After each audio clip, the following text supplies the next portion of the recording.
इस news headlines के sponsor पेट सफा आयुर्वेदिक चूर्ण, पेट सफा हर रोग दफा। और आज बजट पेश किया गया है और बजट पेश करने के बाद मरकजी वजीर खजाना निर्मला सीतारमन क्या कुछ कह रही हैं आपको सुनाते हैं। There's also this window being open for NBFC financing, and to that window there is a backstop of the government security up to 10%, and we expect as a result the pooling of those resources or assets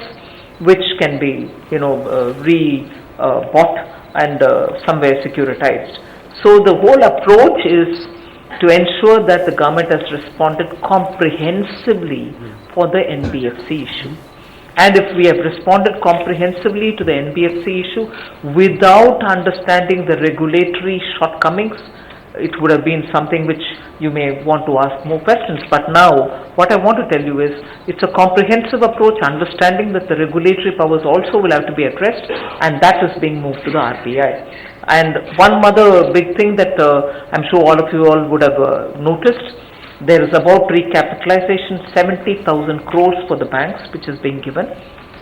and because of that we expect, even if there is this debate that no it is not a liquidity issue, banks have money, they are not passing it on, or they are passing it on higher rates, and that is not getting moved over to the citizens, that issue should now stand squarely addressed, because that fund is going to help the banks to be a bit more easy with their credit extensions. Then many other points which could otherwise get lost, I would broadly only indicate about the way in which